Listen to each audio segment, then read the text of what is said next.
반갑습니다. 오늘도 말씀을 통해서 주시는 하나님의 지혜가 가득하길 기대합니다. 2024년 11월 26일 화요일 말씀 묵상이에요. 오늘 묵상할 본문은 호세아 7장 1절로부터 16절까지의 말씀입니다. 한 줄 묵상과 저격입니다. 성심성의껏 진심을 다해 도왔는데 그에 대한 사례는 고사하고 고맙다는 인사조차 받지 못한다면 마음이 어떨까요? 그 불편한 마음이 나를 향한 하나님의 마음인 것을 깨닫습니다. 하나님은 상한 나를 오늘도 고치실 것입니다. 오늘은 고치시는 하나님의 손에 우리의 시선을 두는 것이 아니라 이런 나를 사랑하시는 하나님의 마음에 나의 시선이 머물면 좋겠습니다. 본문을 읽겠습니다. 이렇게 기록되어 있어요. 내가 이스라엘을 치료하려 할 때에 에브라임의 죄와 사마리아의 악이 드러나도다. 그들은 거짓을 행하며 안으로 들어가 도둑질하고 밖으로 떼지어 노략질하며 내가 모든 악을 기억하였음을 그들이 마음에 생각하지 아니하거니와 이제 그들의 행위가 그들을 애워싸고 내 얼굴 앞에 있도다. 그들이 그 악으로 왕을 그 거짓말로 지도자들을 기쁘게 하도다. 그들은 다 간음하는 자라 과자 만드는 자에 의해 달궈진 화덕과 같도다. 그가 반죽을 뭉침으로 발효되기까지만 불 일으키기를 그칠 뿐이니라.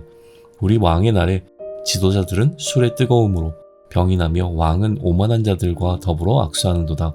그들이 가까이 올 때에 그들의 마음은 간교하여 화덕 같으니 그들의 분노는 밤새도록 자고 아침에 피우는 불꽃 같도다. 그들이 다 화덕같이 뜨거워져서 그 재판장을 삼키며 그들의 왕들을 다 엎드러지게 하며 그들 중에는 내게 부르짖는 자가 하나도 없도다. 에브라임이 여러 민족 가운데에 혼합되니 그는 곧 뒤집지 않은 전병이로다. 이방인들이 그의 힘을 삼켰으나 알지 못하고 백발이 무성할지라도 알지 못하는도다. 이스라엘의 교만은 그 얼굴에 드러났나니 그들이 이 모든 일을 당하여도 그들의 하나님 여호와께로 돌아오지 아니하며 구하지 아니하도다. 에브라임은 어리석은 비둘기같이 지혜가 없어서 애굽을 향하여 부르짖으며 아수르로 가도다. 그들이 갈 때에 내가 나의 그물을 그 위에 쳐서 공중의 새처럼 떨어뜨리고 전에 그 회중에게 들려준 대로 그들을 징계하리라. 화 있을진저 그들이 나를 떠나 그릇 같음이니라. 패망할진저 그들이 내게 범죄하였음이라. 내가 그들을 건져주려 하나 그들이 나를 거슬러 거짓을 말하고 성심으로 나를 부르지 아니하였으며 오직 침상에서 슬피 부르짖으며 곡식과 새 포도주로 말미암아 모이며 나를 거역하는도다. 내가 그들 팔을 연습시켜 힘있게 하였으나 그들은 내게 대하여 악을 꾀하는도다. 그들은 돌아오나 높으신 자에게로 돌아오지 아니하니 속이는 활과 같으며 그들의 지도자들은 그 혀의 거친 말로 말미암아 칼에 엎드려 주리니 이것이 애굽 땅에서 조롱거리가 되리라. 해설입니다. 7장에서 하나님은 이스라엘을 회복시키시려고 하지만 여전히 세상을 더 의지하는 이스라엘에 대한 하나님의 한탄이 담겨 있어요. 하나님께서 이스라엘을 고치시기로 한 것은 이스라엘이 가지고 있었던 죄의 문제가 해결되었기 때문이 아니었습니다. 이스라엘은 하나님께서 자신들을 치료하시는 동안에도 여전히 죄를 범하고 악을 행했어요. 그들이 이렇게 행동한 이유는 하나님의 용서를 오해했기 때문으로 보입니다. 하나님께서 자신들이 저지른 일을 기억하지 못한다고 생각했어요. 그러나 하나님은 모든 것을 알고 계셨습니다. 이스라엘이 하나님을 이렇게 대한 것은 자신들의 인간 왕을 악과 거짓으로 기쁘게 할 수 있었기 때문에 하나님도 그 수준에서 생각하는 것이죠. 하나님께서는 이러한 이스라엘을 화덕과 비교하세요. 지금은 화덕에 불을 피우지는 않았는데 반죽을 하고 발효를 기다리는 중이기 때문이었습니다. 밤이 지나고 아침이 되면 다시 불을 지피게 되죠. 불이 피어오른 화덕같이 된 이스라엘은 재판장이나 왕들도 그 불로 삼켜버려요. 불이 타고 있을 때 이스라엘은 하나님을 필요로 하지 않습니다. 이번에는 하나님께서 이스라엘을 그 화덕 안에 넣은 전병과 비교하세요. 세상과 구별되어야 할 하나님의 백성들이 전병 반죽과 같이 세상 여러 민족과 혼합되어 살아갑니다. 아직 뒤집지 않은 전병과 같아서 문제가 없다고 착각해요. 이미 이방인의 화덕에 삼켜졌음에도 자신들이 화덕에 놓인 전병과 같은 처지임을 알지 못하고 시간이 아무리 지난다고 해도 그것을 깨달을 수도 없었습니다. 문제는 이들의 교만이었어요. 화덕에 불에 삼킨 바 되었지만 하나님께 돌아오지도 하나님을 찾지도 않은 것이죠. 이제 하나님께서는 이들을 어리석은 비둘기에 비유하세요. 비둘기처럼 지혜가 없어서 이스라엘은 이 상황에서 하나님이 아니라 오히려 주변 강대국을 찾아가 도움을 요청한 것이죠. 하나님은 세상을 향하는 이스라엘을 그물로 잡으셔서 징계하신다고 하세요. 하나님을 떠나고 하나님을 따르지 않고 자신들을 회복시키시려는 하나님께조차 거짓으로 대하고 하나님을 향해 마음을 다하지도 않은 이스라엘이었습니다. 습관적으로 드리는 기도 외에는 하나님을 찾지 않았고 함께 모여 드리는 예배도 물질적 필요를 채우기 위한 수단에 불과했죠.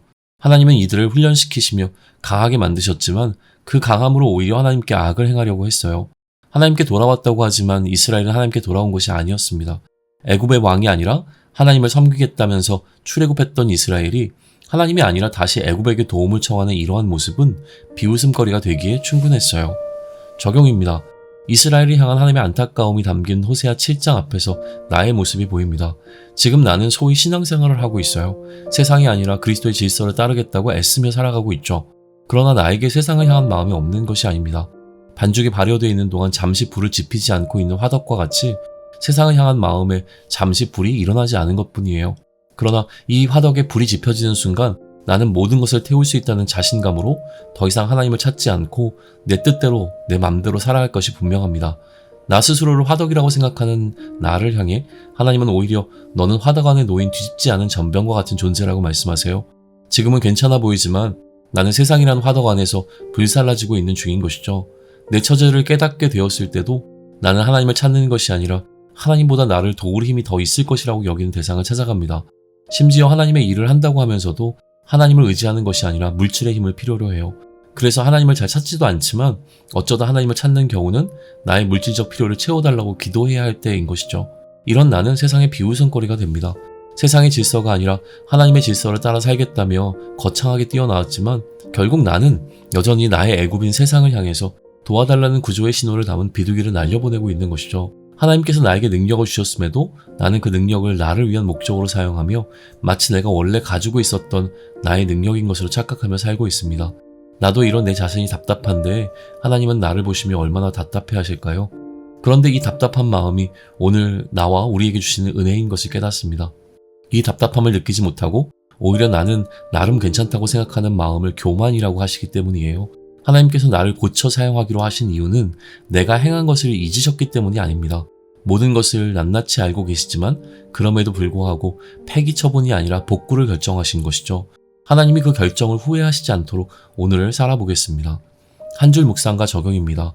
성심성의껏 진심을 다해 도왔는데 그에 대한 사례는 고사하고 고맙다는 인사조차 받지 못한다면 마음이 어떨까요? 그 불편한 마음이 나를 향한 하나님의 마음임을 깨닫습니다. 하나님은 상한 나를 오늘도 고치실 것입니다. 오늘은 고치시는 하나님의 손에 우리의 시선을 두는 것이 아니라 이런 나를 사랑하시는 하나님의 마음에 우리의 시선이 머물면 좋겠습니다. 기도드립니다. 상처투성이인 나를 치료하시고 재활을 통해 이전보다 더 건강하게 하셨는데 나는 마치 나 스스로 회복된 것처럼 다시 하나님을 떠나고 더 이상 하나님을 찾지 않았습니다. 분주하다는 이유로 하나님을 우선순위에서 밀어버렸죠. 그런 나를 향한 하나님의 답답한 마음을 알려주셔서 감사합니다. 오늘 하나님의 마음을 시원케 해드릴 수 있을지 모르겠지만 내가 할 수 있는 최선을 다하겠습니다. 오늘 나의 삶이 하나님께 냉수 한 컵의 시원함이 될 수 있으면 좋겠습니다. 예수님의 이름으로 기도드립니다. 아멘.